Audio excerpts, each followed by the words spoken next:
The sun was setting over the Arizona desert when the riders came. 12-year-old Jimmy Thornton was fixing a broken fence post near the barn when he saw the dust cloud on the horizon.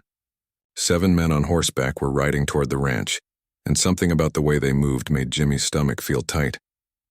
Jimmy dropped his hammer and ran toward the house. His father, Samuel Thornton, was already standing on the porch. Samuel was an old man now, his hair more gray than brown, his face weathered from years under the desert sun, but his eyes were still sharp and he stood straight and tall as he watched the riders approach. "Go inside, son," Samuel said quietly. "Pa, who are they?" Jimmy asked. "Trouble," Samuel replied. "Now go inside and stay there." But Jimmy didn't go far. He stood just inside the doorway watching through the window. He had learned to obey his father, but something told him he needed to see what was about to happen. The 7 men stopped their horses in front of the house. The leader was a big man in an expensive black suit and a wide hat. His face was red from the sun and his eyes were cold. Jimmy had seen men like this before in town. Men who thought they owned everything and everyone. "Samuel Thornton," the big man said. His voice was loud and rough. "My name is Clayton Mercer. I'm here to make you an offer." Samuel didn't move from the porch. "I'm not interested in selling, Mr. Mercer. I've built this ranch with my own hands and it's my home." Mercer smiled, but it wasn't a friendly smile. "I'm not asking if you want to sell, old man. I'm telling you that you are going to sell. This land is worth something now. The railroad is coming through, and I own most of the land around here.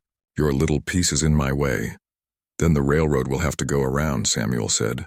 His voice was calm, but Jimmy could see his father's hands were tight at his sides. "This land is mine. I have the papers to prove it. Now, I'll ask you kindly to leave my property." Mercer's smile disappeared. He nodded to the men behind him. 2 of them climbed down from their horses. They were rough-looking men with guns on their hips and mean expressions on their faces. "You're going to sign this paper," Mercer said, pulling out a document from his coat. "It says you're selling me this ranch for $200. Samuel actually laughed. "$200? This ranch is worth 20 times that much. You're trying to steal from me, Mercer." "The answer is no." "Wrong answer," Mercer said. "It happened so fast." The 2 men rushed up onto the porch. Samuel tried to fight back, but he was one old man against 2 younger, stronger men. They grabbed him and threw him down the porch steps. Samuel landed hard in the dirt, groaning in pain. "Pa!" Jimmy screamed. He tried to run outside, but another man had come around the side of the house. Strong hands grabbed Jimmy and held him back. "Let the boy watch," Mercer said, still sitting on his horse. "Let him see what happens when people don't cooperate with me." The 2 men dragged Samuel to his feet. One of them punched him in the stomach. Samuel doubled over, coughing. The other man hit him across the face. Blood ran from Samuel's nose. "Stop it! Leave him alone!" Jimmy screamed, fighting against the hands that held him. Tears ran down his face, but the man holding him was too strong. They beat Samuel for what felt like forever. They hit him in the face, in the stomach, in the back. When he fell down, they kicked him. Samuel tried to protect himself, but he was old and hurt. Jimmy heard his father cry out in pain, heard the terrible sounds of boots hitting flesh. Finally, Mercer held up his hand. "That's enough," he said. "For now." The 2 men stepped back.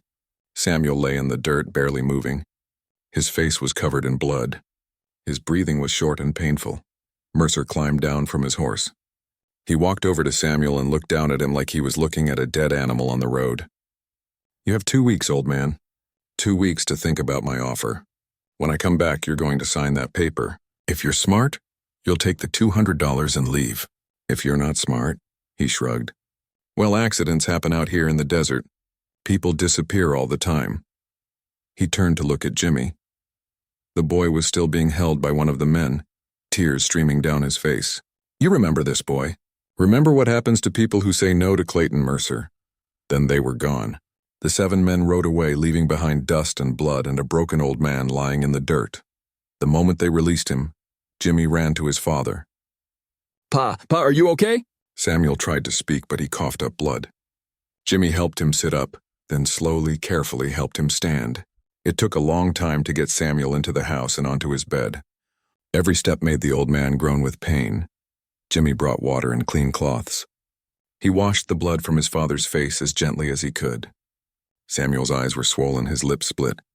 When Jimmy helped him remove his shirt, he saw terrible bruises already forming on his father's chest and back. "Pa, I'm going to ride to town and get the doctor, Jimmy said. No. Samuel's voice was weak but firm. Town is 20 miles away. It'll be dark soon. Too dangerous. But you're hurt bad, Pa. I know, son. Samuel reached out and took Jimmy's hand. His grip was weak. Listen to me. In my drawer, there's a leather pouch.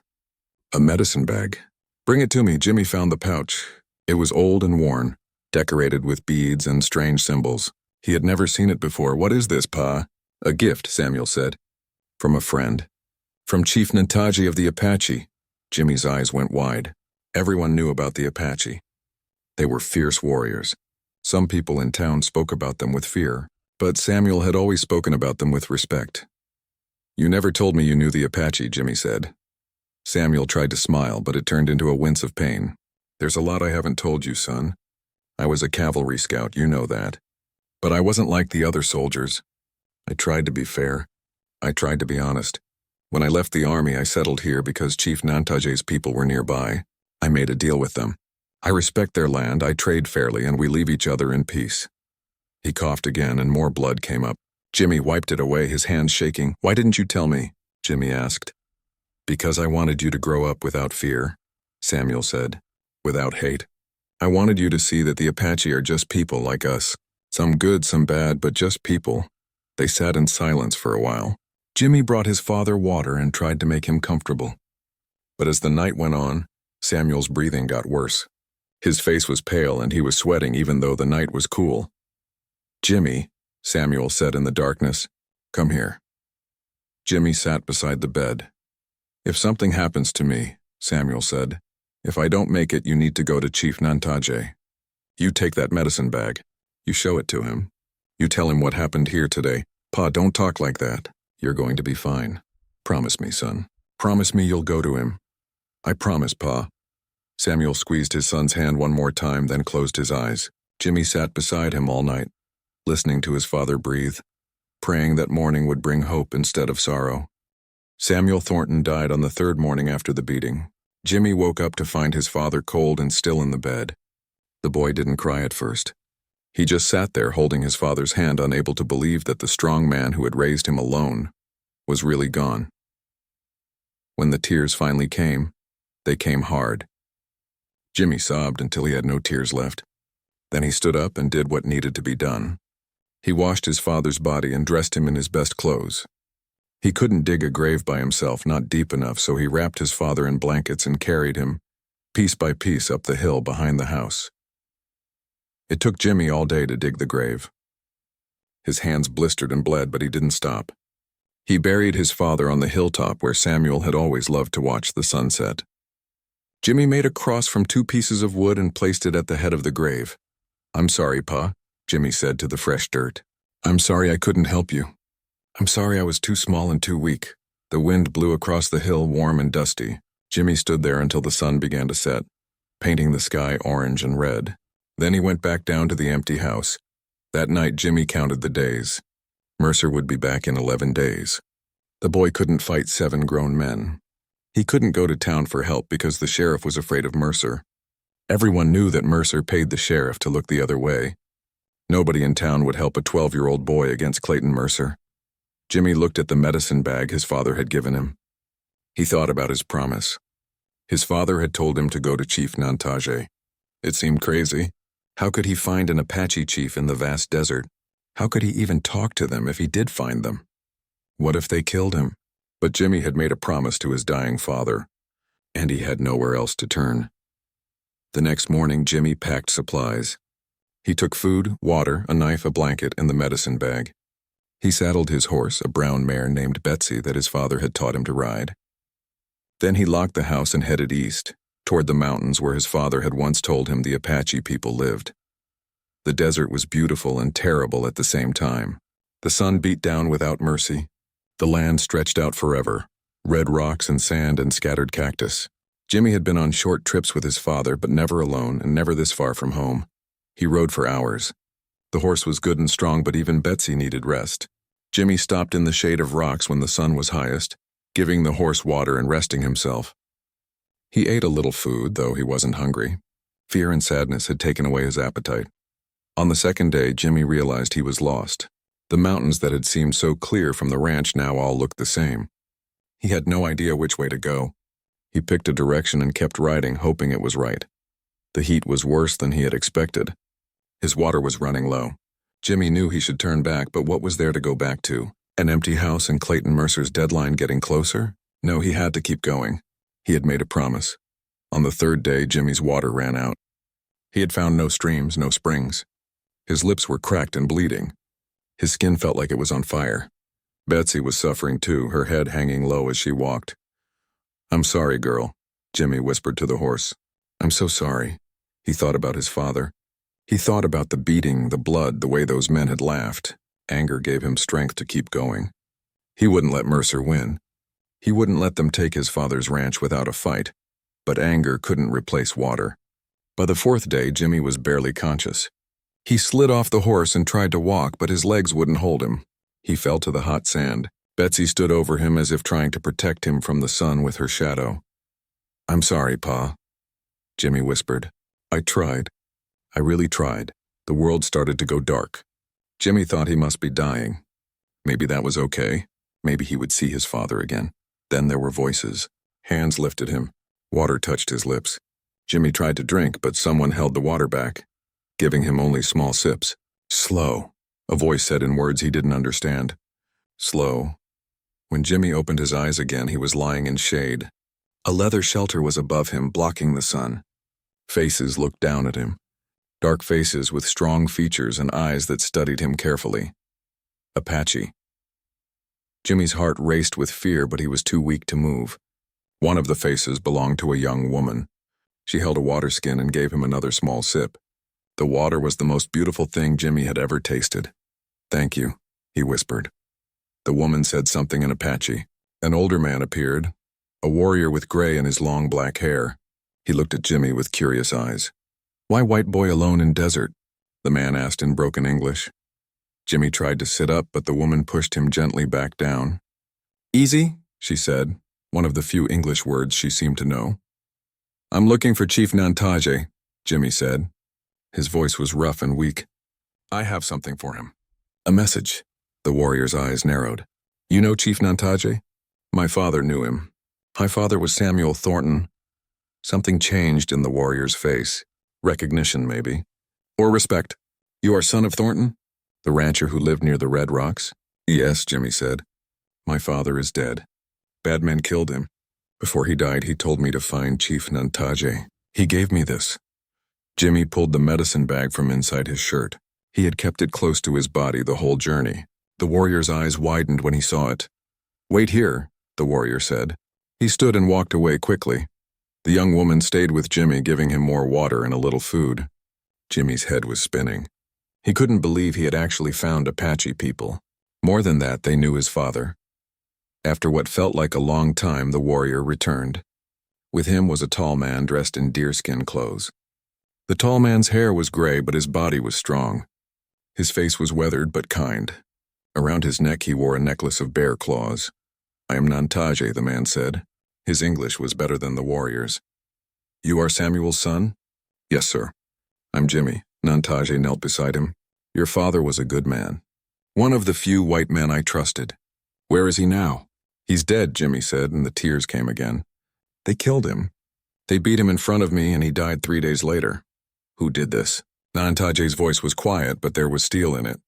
"A man named Clayton Mercer. He wants our land. He came with 6 men.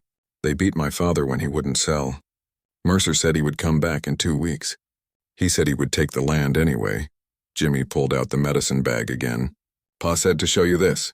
He said to tell you what happened. He said you would know what was right."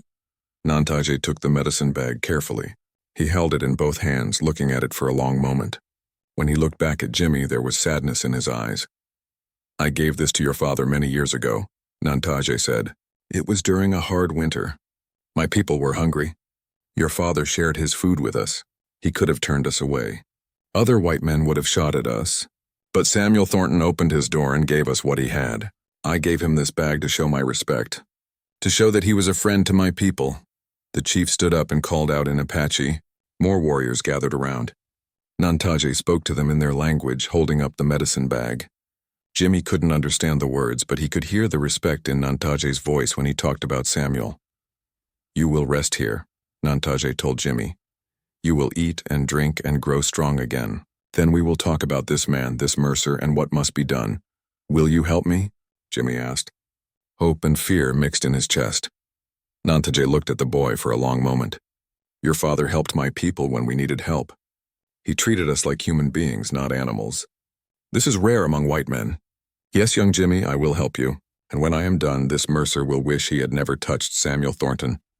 Jimmy spent 3 days recovering in the Apache camp. The young woman who had first given him water was named Naylan. She brought him food and made sure he rested. The warriors watched him with curious eyes, but none of them were cruel. They seemed to respect him because he was Samuel's son. The camp was bigger than Jimmy had expected.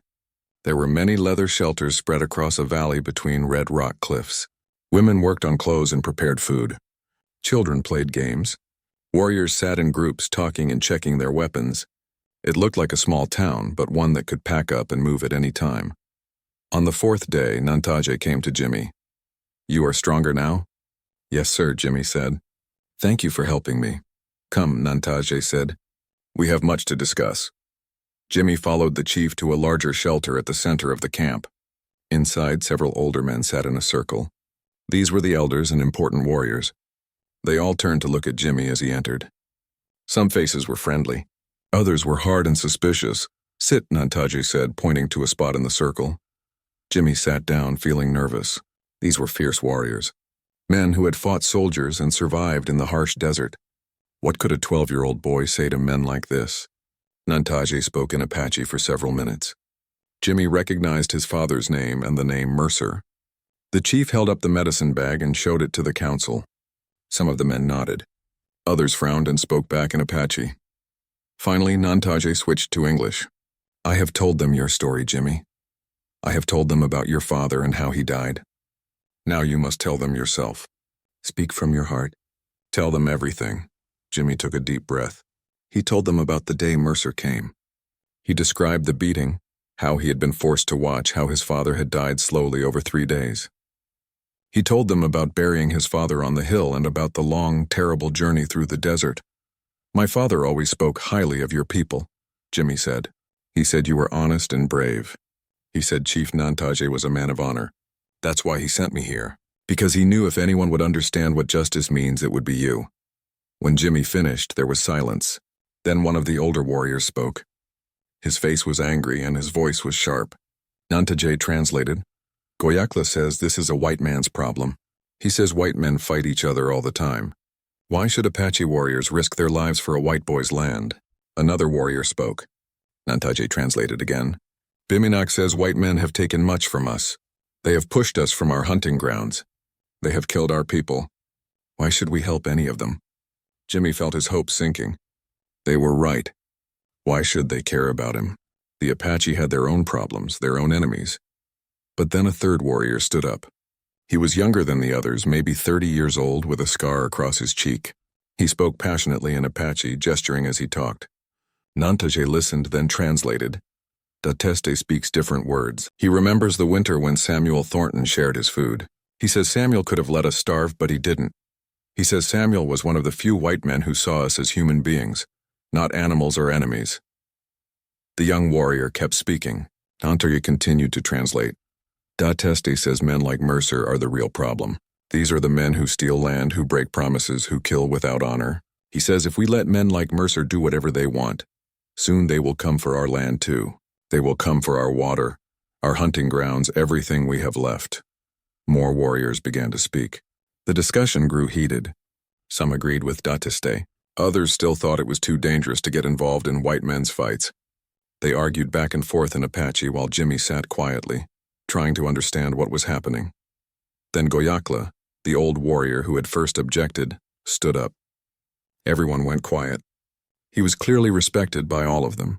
He spoke slowly and Nantaje translated. Goyakla says he has thought about this. He says he remembers when white soldiers came to take Apache children to their schools far away. He says Samuel Thornton stood in front of the soldiers and argued with them. He says Samuel told the soldiers it was wrong to take children from their families. The soldiers didn't listen, but Samuel tried. Few white men would do that. The old warrior looked at Jimmy with his hard, dark eyes. Goyakla says the boy's father earned our respect. He says we owe a debt to Samuel Thornton. More than that, he says Datesti is right. Men like Mercer are a disease. They spread across the land, taking everything, respecting nothing. If we don't stand against them, they will keep coming until there is nothing left. Nantaje nodded slowly. Are we agreed then? Will we help the son of Samuel Thornton? One by one, the warriors around the circle nodded or spoke their agreement. Even those who had objected at first seemed to accept the decision. It is decided, Nantaje said. We will stand with Jimmy Thornton against this man Mercer and his gunmen. Relief flooded through Jimmy. Thank you, he said. Thank you so much, but Nantaje held up his hand. You must understand something, young Jimmy. We are not doing this just for you. We do it to honor your father, and we do it because men like Mercer are everyone's enemy. He is the kind of man who would take Apache land as easily as he takes yours. The chief stood up. Now we must plan. How many men does Mercer have? 7 in total, including him, Jimmy said. 6 gunfighters and Mercer himself. When will they return? Jimmy counted in his head.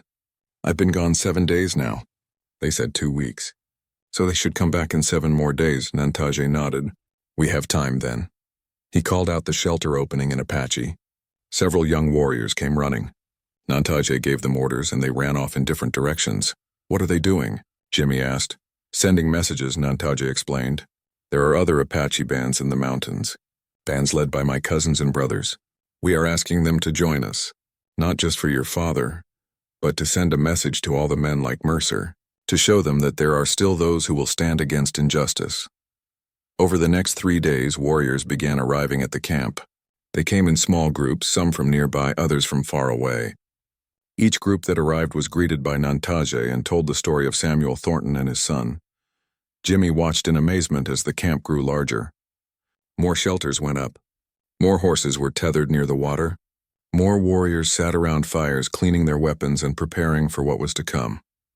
On the 3rd day, Jimmy was practicing with a bow that Datesti had given him when Nantaje approached. Come, the chief said. I want to show you something. Jimmy followed Nantaje up a trail to the top of a red rock cliff. From there, they could see the whole valley where the camp spread out below them. Look, Nantaje said. Count them. Jimmy looked at the camp. There were warriors everywhere. By the fires, near the horses, walking between the shelters. He tried to count them but lost track. How many? Jimmy asked, his voice filled with wonder. Nearly 400 warriors, Nantaje said. 400 men who have heard about your father. 400 men who are tired of seeing good people crushed by bad men. 400 men who are ready to stand with you. Jimmy felt tears in his eyes. I can't believe this. I can't believe so many would come. Your father planted seeds of kindness, Nantaje said. He showed respect when others showed hate. He gave help when others would turn away. Now those seeds have grown into something powerful. This is the harvest of your father's good deeds. The chief put his hand on Jimmy's shoulder. In 3 days we ride to your ranch. We will be there when Mercer arrives, and we will show him what happens when a man of honor is murdered. We will teach him that evil deeds do not go unanswered. Jimmy looked out at the 400 warriors preparing for battle. He thought about his father lying in the grave on the hill. He thought about Mercer's cruel smile and the sound of his father's cries. Thank you, Chief Nantaje, Jimmy said. Thank you for believing me. Thank you for honoring my father's memory. Your father earned this honor, Nantaje replied. Now we must earn the right to call ourselves just men. We must show that we stand against evil no matter what color skin that evil wears. We must prove that honor still means something in this world.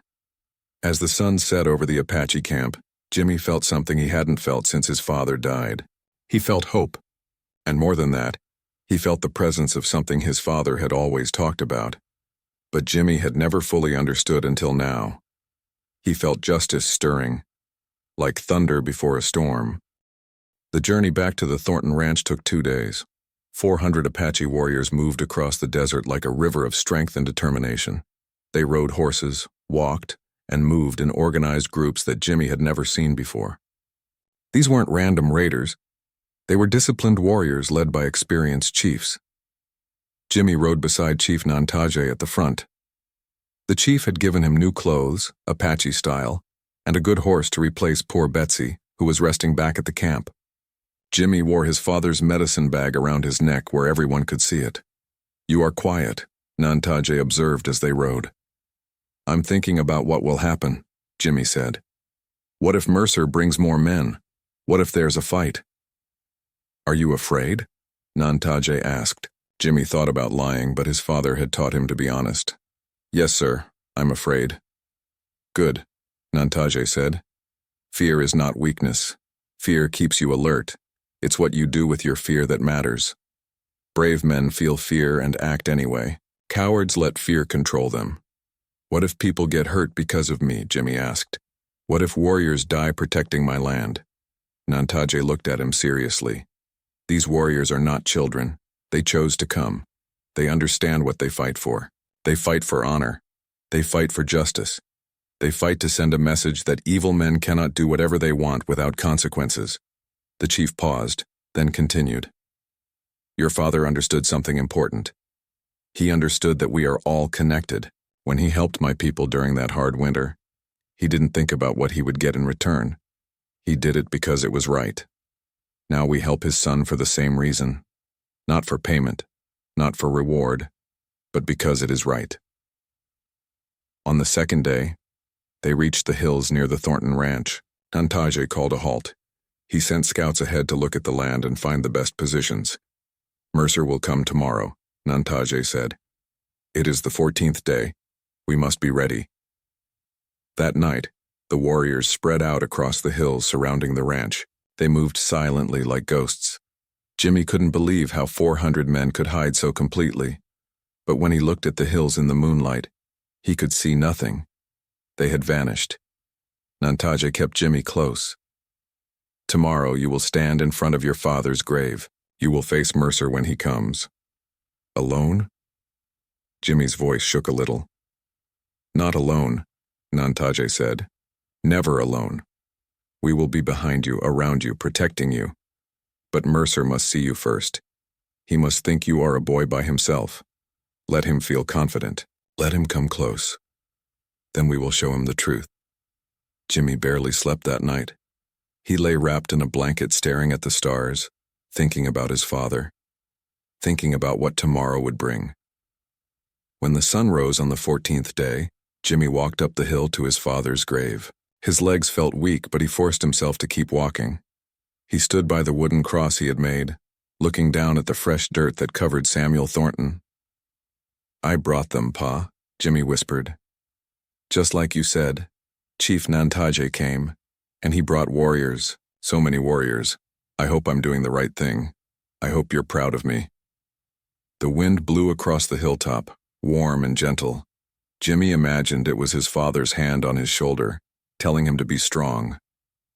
Around midday, Jimmy saw the dust cloud, 7 riders coming from the west just like before. His heart began to pound. His hands started to shake. But he stood his ground, remembering what Nantaje had said about fear and bravery. The riders came closer. Jimmy could see Mercer in front, big and confident on his black horse. The 6 gunmen rode behind him. One of them carried papers that were probably the fake deed Mercer wanted to use to steal the land. They stopped at the bottom of the hill. Mercer looked up and saw Jimmy standing alone by the grave. A cruel smile spread across his face. "Well, well," Mercer called out. "The little boy is still here. I thought maybe you'd have run away by now." Jimmy didn't answer. His throat was too tight to speak. Mercer climbed down from his horse. His men followed. They walked up the hill slowly, spreading out as they came. They looked relaxed, confident. Why wouldn't they be? They were 7 armed men facing one small boy. "Where's your father, boy?" Mercer asked, though his tone suggested he already knew the answer. "You killed him," Jimmy said. His voice was quiet but steady. "You beat him and he died. I buried him here." Mercer shrugged. "That's too bad. If he had just signed my paper, he'd still be alive. His death is his own fault for being stubborn." One of the gunmen laughed. "Look at this. The kid's all alone. What are you going to do, boy? Fight us yourself?" "I'm not alone," Jimmy said. "Oh?" Mercer looked around mockingly. I don't see anyone else here. It's just you and a grave. Look behind you, Jimmy said. Mercer's smile faded a little. He turned around. His men turned too. At first they saw nothing, just the hills and rocks and desert scrub. Then, slowly, figures began to appear. Warriors stood up from behind rocks. They emerged from behind bushes. They rose from depressions in the ground where they had been lying flat. More and more warriors appeared. They lined the hills like a wall of strength. The morning sun glinted off their weapons. Their faces were painted for war. They sat on horses or stood on foot, but all of them were watching the 7 men on the hill with cold, hard eyes. Mercer's face went pale. One of his gunmen made a sound like a scared animal. Another man's hand moved toward his gun but stopped when he realized how useless it would be. What is this? Mercer's voice was no longer confident. What have you done? Chief Nantaje rode forward on his white horse. He was dressed in his finest clothes with feathers in his hair and his bear claw necklace around his neck. He rode slowly up the hill until he was close enough to speak without shouting. I am Nantaje, the chief said. His voice was calm but powerful. These are my warriors, and warriors of my brothers and cousins from other bands. We have come to stand with this boy. This is none of your concern, Mercer said, trying to sound tough. This is between me and the boy. You made it our concern when you murdered this boy's father, Nantaje said. Samuel Thornton was a friend to my people. He was a man of honor. You are a man without honor. You beat an old man in front of his son. You left him to die. Now you come to steal land from a child. A man in a dirty badge stepped forward. It was Marshal Dale, the corrupt lawman from town. Now see here, this is a legal matter. I'm the law in this territory. Nantaje looked at him with disgust. You are no lawman. You are a dog that runs when Mercer whistles. We know about you. We know you take his money and do his dirty work. Marshal Dale's face turned red, but he didn't argue. Everyone knew it was true. Nantaje pointed at Mercer. Here is our offer. You will leave this land now. You will ride away and never return. You will tell everyone that the Thornton Ranch belongs to Jimmy Thornton, son of Samuel. If you do this, you may leave with your lives. And if I don't? Mercer asked, though his voice shook. Then we will teach you what justice looks like, Nantaje said simply. 400 warriors stand ready. They are not here to raid or steal. They are here to protect a child's inheritance and honor a good man's memory. If you force us to act, we will act. One of Mercer's men broke. He was a young gunfighter, probably no older than 20. I didn't sign up for this, he shouted. He ran to his horse, jumped in the saddle, and rode away as fast as he could. Another man followed. Then another. Within seconds, 4 of the 6 gunmen had fled. Only 2 remained with Mercer, and they looked like they wanted to run too. Marshal Dale held up his hands. I want no part of this, I'm leaving. He walked quickly to his horse and rode away, his badge catching the sunlight as he fled. Now it was just Mercer and 2 frightened gunmen facing 400 Apache warriors and 1 brave boy. Mercer's face twisted with rage and fear. You can't do this, the army will hear about this, there will be consequences. Then let there be consequences, Nantaje said. We are not afraid of consequences when we stand for justice. But you, Mercer, you are afraid. I can see it in your eyes. You are afraid because for the first time in your life you face people who will not bend to your threats. People who will not let you steal and kill without answering for it.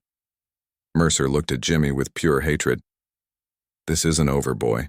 Yes, it is, Jimmy said, surprising himself with how strong his voice sounded. It's over. You don't scare me anymore. You're just a bully. And bullies are cowards when they face real strength. For a long moment, nobody moved. The wind blew across the hilltop, stirring dust around the 7 men who stood alone against 400. Finally, Mercer broke. He walked stiffly to his horse, his 2 remaining men following. They mounted up and rode away, not as fast as the others had fled, but quickly enough. They rode west, back toward town, back toward whatever hole they had crawled out of. The 400 warriors watched them go in silence. Nobody cheered or celebrated. This wasn't about victory, it was about justice. When Mercer and his men were finally out of sight, Nantaje rode up beside Jimmy. You did well, young one. You faced your fear. You stood your ground. Your father would be proud. Jimmy looked at the grave, at the wooden cross standing against the blue sky. Thank you, Chief Nantaje. Thank you all. I couldn't have done this alone. No man stands alone when he stands for what is right, Nantaje said. Remember that lesson. Your father knew it, now you know it too. The warriors didn't leave right away. Chief Nantaje said they would stay for 3 days to make sure Mercer didn't come back with more men, or try something else. The Apache made their camp in the valley near the ranch, and for those 3 days, Jimmy's empty home was filled with life and purpose.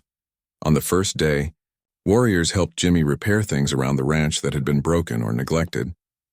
The fence that he had been fixing when Mercer first came was completed. The barn door that hung crooked was straightened. The well that needed a new rope got one. Dateste, the young warrior with the scar, showed Jimmy how to track animals in the desert. Look here, he said, pointing at marks in the dust. Deer came this way last night. See how the prints are deeper in front? The deer was running from something. Maybe a mountain lion, Jimmy learned quickly. His father had taught him some tracking, but Dateste knew things Samuel had never known. Ways to read the land that came from generations of Apache living in the desert. Nalan, the young woman who had first given Jimmy water, taught him some Apache words. Shie, she said, pointing at the sun. Klijan, she said, pointing at the night sky. Jimmy repeated the words, stumbling over the strange sounds. In the evenings, warriors sat around fires and told stories. Some were funny. Some were sad. Some were about great battles and brave deeds. Jimmy listened to them all, understanding through gestures and tone even when he couldn't understand all the words. On the second night, Nantaje came to sit with Jimmy on the porch of the ranch house. They watched the fires in the valley below, heard the distant sound of warriors talking and horses moving. What will you do now? Nantaje asked. You are young to run a ranch alone. I don't know, Jimmy admitted. I can do the work, I think. My father taught me a lot, but I'm still just a kid. Will people in town respect me? Will they try to take advantage of me like Mercer did? Some will try, Nantaje said honestly. There are many men like Mercer in this world. But now you know something important. You know you are not alone. You know that when you stand for what is right, others will stand with you. The chief pulled something from his belt. It was a small knife in a decorated leather sheath. I want to give you this. It belonged to my son. He died 3 years ago fighting soldiers who tried to take our land. He was brave and good like your father. I think he would want you to have it. Jimmy took the knife with shaking hands. I can't take this. It's too important. That is why you must take it, Nantaje said. Important things should go to worthy people. You are worthy, Jimmy Thornton. You honored your father's memory. You made a dangerous journey to keep a promise. You stood bravely when you could have run away. These are not the actions of an ordinary boy. Tears ran down Jimmy's face. I miss him so much. Every day I wake up and for a second I forget he's gone. Then I remember and it hurts all over again. That pain will never completely go away, Nantaje said gently, but it will change. It will become less sharp. And one day, you will think of your father and smile before you feel sad. You will remember the good times more than the hard times. This I promise you. On the third morning, a group of riders came from town. Jimmy saw the dust and felt his heart race with fear.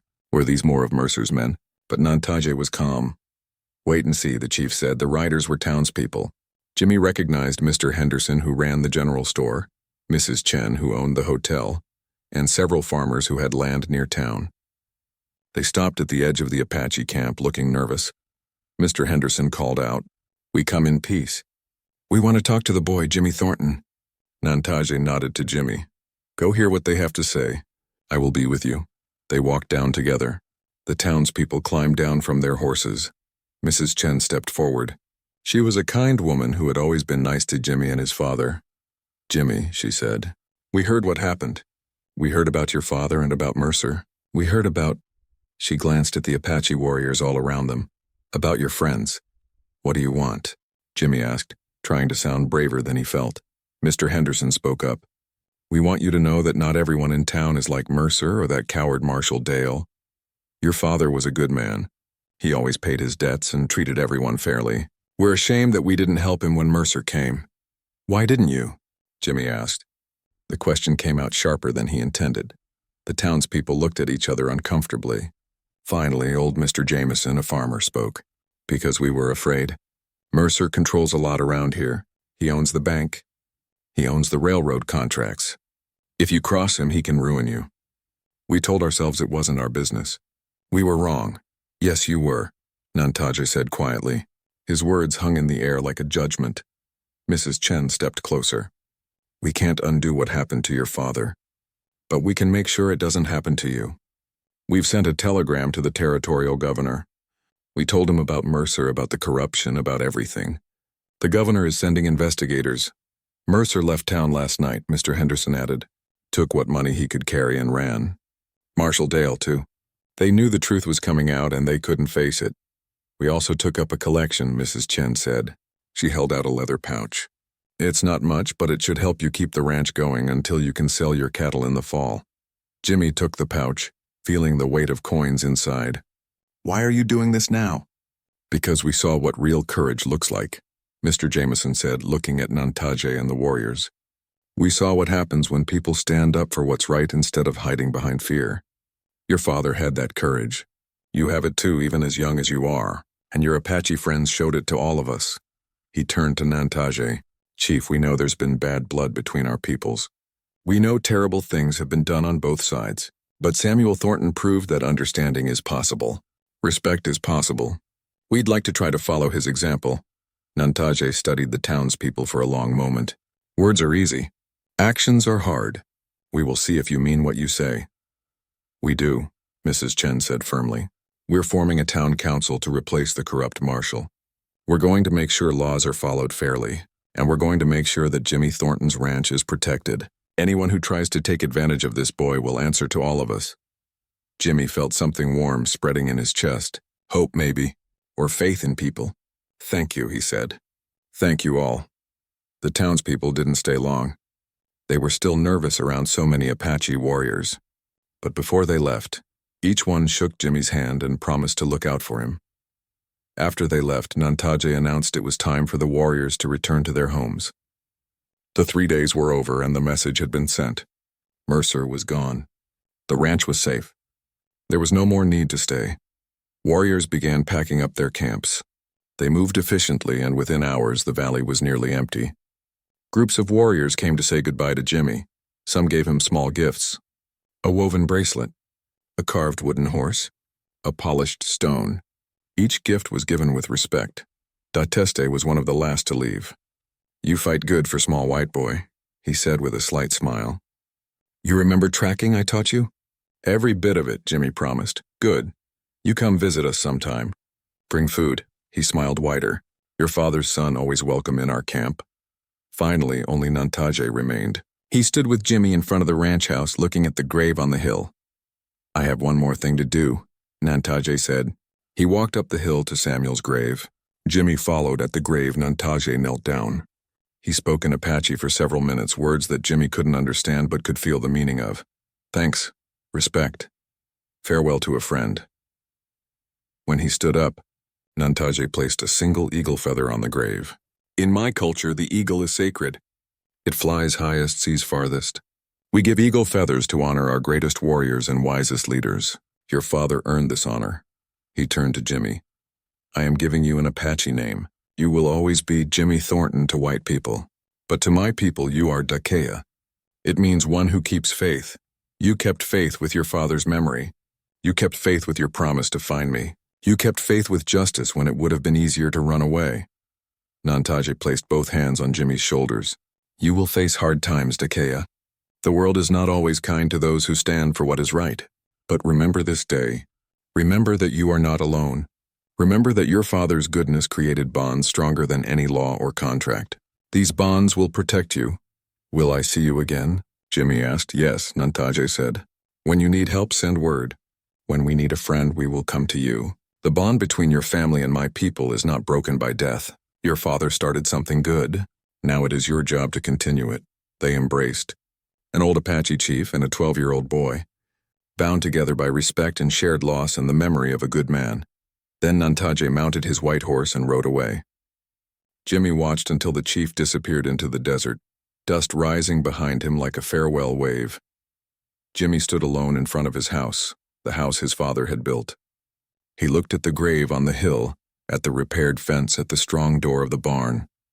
He felt the weight of the knife Nantaje had given him and the coins from the townspeople. He touched the medicine bag still around his neck. He was alone, but not alone.